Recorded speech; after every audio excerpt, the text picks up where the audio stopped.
Ivory Coast parliamentary election today will see President Alassane Ouattara's party challenged by two opposition parties led by former presidents. The vote on is the first test for Ouattara since last year's turbulent presidential election that saw him re-elected with a landslide but was marred by deadly violence. Joining us now is Dr. Charles Sinkala, a political analyst. A very good afternoon to you and thank you so much for joining us. Good afternoon to you and good afternoon to the listeners and the viewers. Now, Dr. Charles, just considering that this is the first time in about 10 years that Ivory Coast is actually seeing an election where all of the opposition parties will actually be involved, would you say it is good progress for the nation? I think it is good progress. You remember very well that the last elections, most of the opposition political parties boycotted the elections, which is unprecedented in the history of Africa, that opposition political parties who are supposed to play a very important role in terms of shaping democracy, they boycott the elections. Boycotting elections has never any meaningful results, but only gives an advantage by any dictator or somebody who is in power. But like what you likely said, we're very happy on the continent that we've seen democracy moving forward, even if the pace is slow. That most of the political prisoners were imprisoned at the last elections.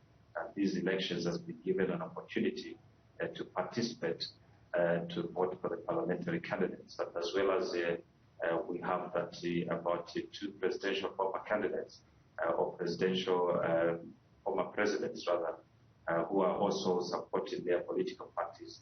It is well contested, but yeah, we hope to see the best. And just speaking about those candidates that are contesting, which one do you think will come out victorious? I suspect, the current President Alassane Ouattara is going to take the lead. He's the majority political party in the country, and he's got the machinery. And most of these people has been, or political parties rather, has been deprived of campaigning discipline, leading to the elections, and some of the participate in Public Order Act transactions or rallies have been prohibited by the opposition political parties. So the current president is getting a very upper advantage and machinery and money. As you are aware, on the African continent, it's not about not only the African continent, but you can see also in the United States of America, where democracy was birthed. It is not about who has the good policies, but who has a lot of money, who has the deepest pockets. And I think the current president sits at a very good position. Mm-hmm. And what kind of voter turnout do you think we're likely to see? I think this time, though many analysts have indicated that there will be a low voter turnout, I anticipate a very high voter turnout. Because of the participation, of various political parties, and as well as the former presidents, Kigabo and the other one who's 79 years old. I don't know what is coming, or they are coming to bring to the Ivorian government. We expect a lot of them to come actually now. And just considering the landscape there politically right now, where at least all of the opposition parties are actually willing to come on board with this election, if, of course, the person who the opposition doesn't want to win the election actually wins, do you think that they'll be able to accept that defeat without any violence this time around? I don't think, defeat in elections on the continent or wherever in the world, it's an easy thing to take. We can see the former president of the United States of America, he only took him a very long time to concede that he lost the elections. Africa as well is no angel, in terms of elections, because the rules of the game are not fair. Finding the upper advantage by those who are in power and the machinery, and those opposition political parties are not given the fair deal. So whoever is going to be in the majority share of the parliament and senate in Ivory Coast, will have a big challenge to explain as to how he won the elections, or how to push on and preach unity in the country, which is destabilized because of the elections. You remember the presidential elections was just 4 months away. And again, these elections, and there's been violence. 87,000 people, I think, have died so far in the elections, and over 500,000 people have been injured. So it is not an easy elections, especially the parliamentary ones, where tribal lines take precedence over the national unity of the country. So we hope that the people of Ivory Coast should look beyond the political parties or political affiliations or ethnicity to start building the West African country. There are about 25 million people population, which is a very good number for development, and they're supposed to be working together. And of course, there is that strategic location that Ivory Coast has within the region.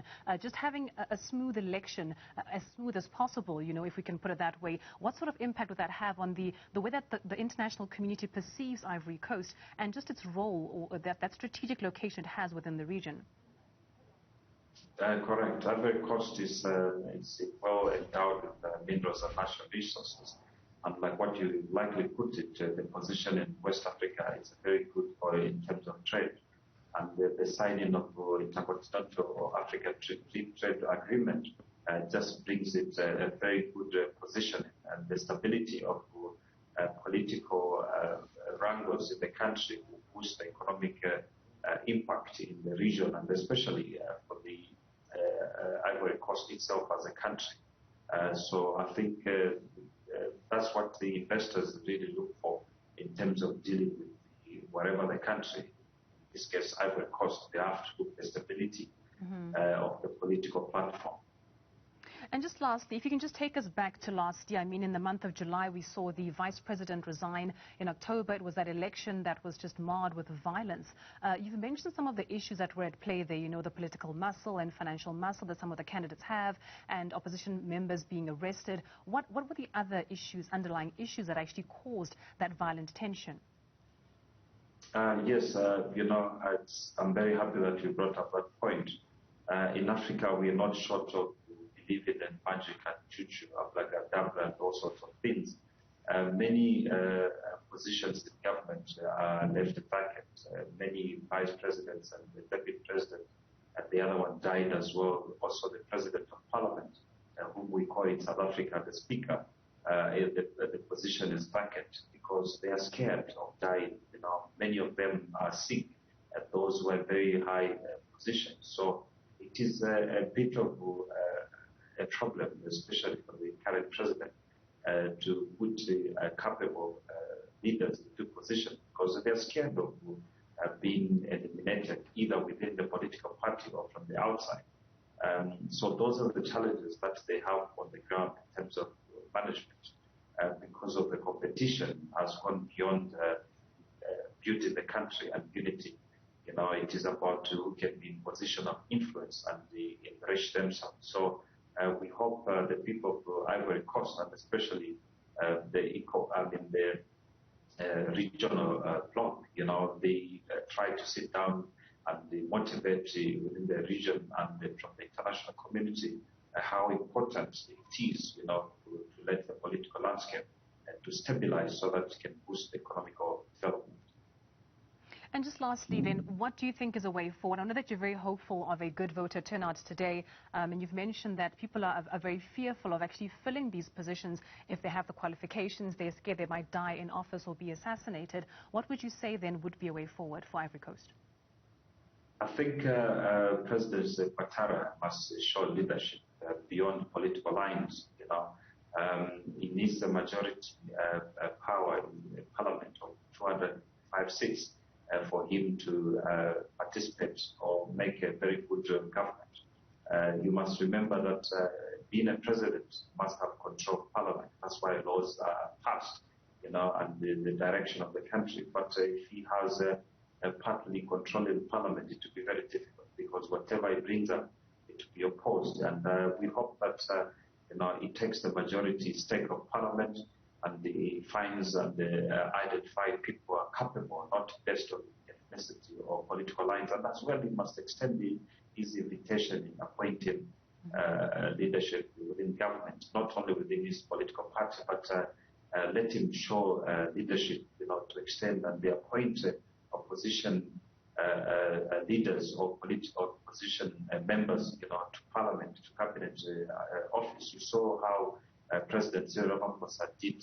here in terms of bringing unity in South Africa. Yes. He appointed public works minister Patricia Tilel, from opposition political party. I think that it brings a very good leadership aspect, and you get the support as well from the opposition parties.